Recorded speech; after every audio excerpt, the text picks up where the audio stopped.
Hai, gimana kabar semuanya? Gimana? Masih bingung, masih berdebat apakah itu trik, sulap, atau terkesima dengan permainan ilusi yang memukau? Ya, pada film kali ini kita akan membahas sebuah film tentang trik, sulap, ilusionis yang dibalut dengan segala konspirasi, di mana seorang pesulap nekat memanggil roh yang sudah meninggal untuk mencari tahu siapa pembunuh kekasihnya. Walaupun hal seperti ini jarang terjadi, tapi ketika film berbicara hal yang gak mungkin jadi mungkin, yang tak mungkin jadi mungkin, yang tidak mungkin jadi mungkin, tanpa banyak basa dan basi, mari kita gaskan.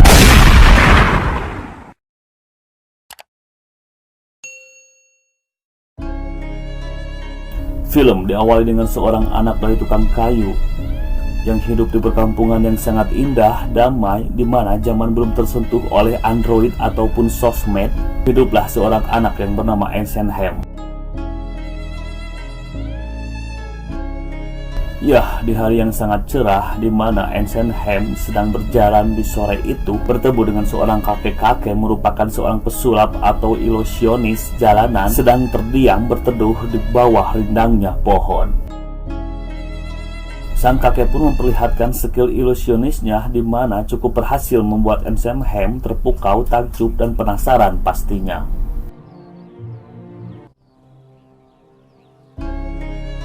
Sesampainya di rumah, Eisenheim mulai belajar trik-trik sulap recehan dengan semangat dan full konsentrasi. Ketika Eisenheim mencoba trik sulap keseimbangan, di mana membawa sebuah telur di atas tongkat atau mirip lomba balap kelereng di acara Agustusan, aksinya tersebut menjadi perhatian orang-orang di sekitar, termasuk para bangsawan yang kebetulan lewat dan tak sengaja melihat aksi Eisenheim.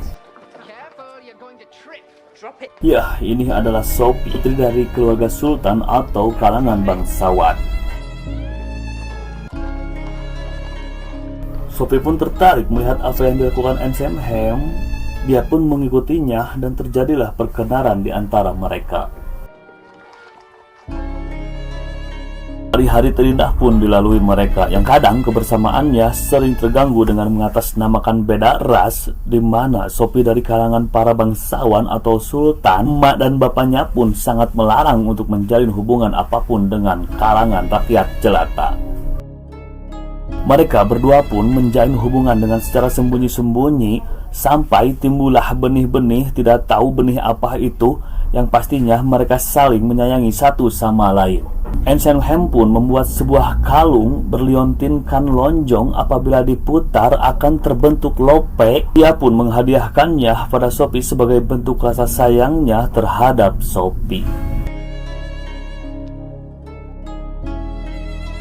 Sampai tibalah mereka berdua saat bergelap-gelapan diketahui oleh keluarga Sophie, menangkapnya, menjauhkan dan memisahkan mereka dengan mewanti-wanti agar Eisenheim tidak menemui atau berhubungan apapun dengan Sophie.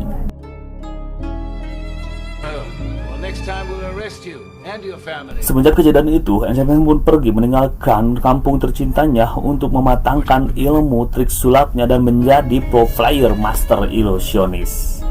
Beberapa tahun berlalu, di mana sekarang Eisenheim sudah memiliki panggung pertunjukannya sendiri. Dia pun mulai beraksi dengan menunjukkan sebutir biji buah jeruk dan meletakkannya ke dalam pot. Biji buah jeruk itu pun tumbuh dengan cepatnya hingga pohon jeruk itu kembali berbuah jeruk pastinya. Aksinya pun membuat takjub seisi gedung pertunjukan itu. Bangku penonton terdapat inspektur kepolisian yang bernama Walter yang sangat penasaran dengan trik apa yang digunakan Eisenheim. Aksinya yang memukai, Eisenheim semakin terkenal, viral, dan memiliki banyak fans di mana-mana. Hampir di sudut-sudut kota terdapat poster sang master ilusionis Eisenheim. Di malam pertunjukan selanjutnya, asisten Eisenheim mengintip di balik gordeng panggung melihat putra mahkota dan calon permaisurinya mengisi tempat duduk VIP. Ya, mereka akan menyaksikan aksi Eisenheim malam ini. Aksi Eisenheim pun dimulai, di mana Eisenheim meminta sukarelawan dari penonton yang berani untuk menantang kematian. Para penonton pun mulai terdiam. Sampai akhirnya dengan gagah berani putra mahkota penerus kerajaan pun berdiri. Para penonton pun mengagumi keberanian putra mahkota, tapi sayang itu hanyalah prank. Ya, putra mahkota berdiri dan menunjuk calon permaisuri itu untuk bersedia menjadi sukarelawan Ensign Ham. Asisten Ensign Ham pun menyiapkan sebuah kaca cermin di atas panggung, dan calon permaisuri itu pun naiklah ke atas panggung. Ya, Ensign Ham pun terkejut bahwa calon permaisuri itu ternyata Sophie, cinta matinya dahulu. Dia pun bertanya kepada Sophie, apakah kamu mengenalku sebelumnya? Sophie pun menjawab, maaf, tidak kenal. Aksi pun dilanjutkan, calon permaisuri pun dipakaikan sebuah jubah berwarna merah. Dengan gerakan jari tangan indahnya, Ensign Ham pun mulai menghipnotis calon permaisuri tersebut. Dengan menghadapkan ke sebuah cermin dan menyuruh mengangkat sebelah tangannya, lalu berputar, namun ketika disuruh berjongkok, bayangan di dalam cermin enggan mengikuti gerakannya. Dalam cermin muncullah sosok bayangan lainnya dengan membawa sebilah pedang dan menebaskan pedangnya. Bayangan calon permaisuri pun ambruk dan muncullah sebuah arwah keluar dari cermin yang membuat calon permaisuri itu jatuh pingsan. Ensign Ham pun menyadarkan calon permaisuri itu dan turun dari panggung dengan diiringi tepuk tangan meriah dari penonton. Setelah aksi selesai, di belakang panggung Ensign Ham yang galau gundah gulana, dia yakin bahwa calon permaisuri itu adalah Sophie. Ya, Sophie cinta masa lalunya. Tak lama kemudian, Ensign Ham pun disuruh menghadap putra mahkota yang penasaran dengan trik apa yang digunakan Ensign Ham di pertunjukan tadi. Dalam percakapannya, putra mahkota pun intinya merendahkan menilai Ensign Ham adalah seorang yang pandai menipu penontonnya dengan trik-trik indahnya. Dengan sifatnya yang arogan parah, putra mahkota pun mengundang Ensign Ham untuk tampil di istananya yang akan disaksikan oleh para golongan bangsawan nantinya. Keesokan harinya, Ensign Ham mendapatkan kiriman sebuah surat dari orang yang tidak dikenal. Dia pun membaca isi surat tersebut yang ternyata ada seseorang yang ingin menemuinya. Tak butuh waktu lama, Ensign Ham pun bertemu dengan orang yang mengirimkan surat tersebut dan ternyata dia adalah calon permaisuri alias Sophie. Mereka berdua pun bercakap-cakap dan Sophie sudah mengenal Ensign Ham di atas panggung. Dia hanya berpura-pura tidak mengenalnya. Sophie pun menceritakan tentang kehidupannya yang menjadi seorang putri dari keturunan bangsawan, di mana tidak punya banyak kebebasan dengan segudang aturan yang super ketat, termasuk dia tidak bisa menentukan memilih calon pendamping hidupnya. Ensign Ham pun turun dari kereta secara tidak disadari. Mereka berdua telah dibuntuti pengawal keamanan istana. Pengawal tersebut melaporkan semua kejadian itu kepada Inspektur Kepolisian Walter. Malamnya, Kepala Kepolisian Walter bertemu dengan Ensign Ham memberitahukan bahwa Sophie adalah calon pengantin putra mahkota dan tidak baik untuk mendekatinya. Walter pun bertanya sejauh mana hubungannya dengan Sophie. Ensign Ham pun menjawab dia hanya sebatas teman biasa.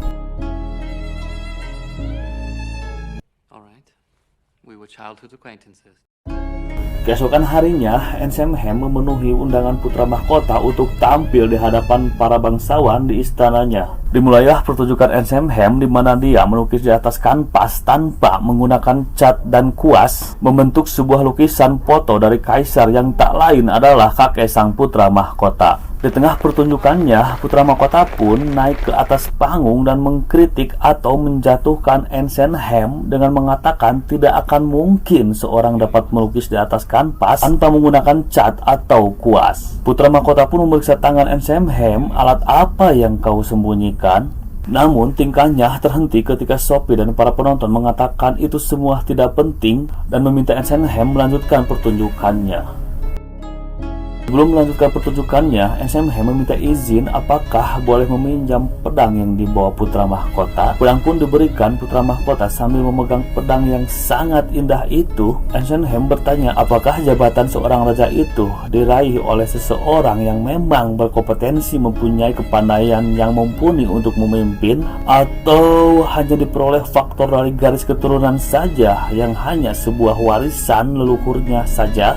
Sembari meletakkan pedang putra mahkota, Ensign Ham pun menceritakan di mana dahulu di sebuah kerajaan ada sayembara. Bila ada orang yang mampu mencabut pedang kerajaan yang diletakkan di atas batu, maka orang itu akan menjadi seorang raja di kerajaan tersebut. Para penonton pun berantusias mencabut pedang yang diletakkan Ensenhem.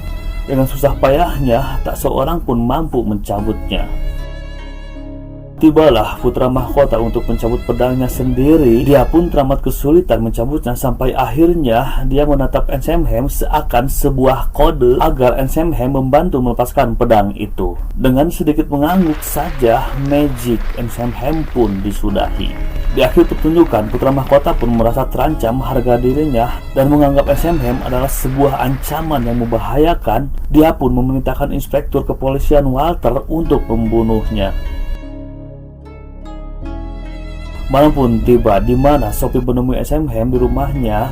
Dari percakapan itu, Sophie pun meminta Ensenhem menghentikan semua kegiatan sulapnya. Dengan marah-marah, Ensenhem pun berkata, "Peduli apa kamu kepadaku?" Ketika Sophie hendak berkata, Ensenhem pun mencium Sophie dan terjadilah malam yang terindah di antara mereka berdua. Sophie pun menceritakan sosok putra mahkota yang kejam yang tak segan melukai orang dengan mempunyai histori dahulu pernah membunuh seseorang, yang apabila mereka berdua memaksakan kabur, itu akan membahayakan nyawa mereka. Disinilah Ensenhem mulai berpikir strategi seperti apa agar pelarian mereka berdua bisa berjalan dengan aman dan lancar. Namun mereka pun diketahui oleh pengawal istana dan melaporkannya kepada kepala kepolisian Inspektur Walter. Berat hati pun Walter menceritakan semuanya tentang Ensenhem dan Sophie kepada putra mahkota.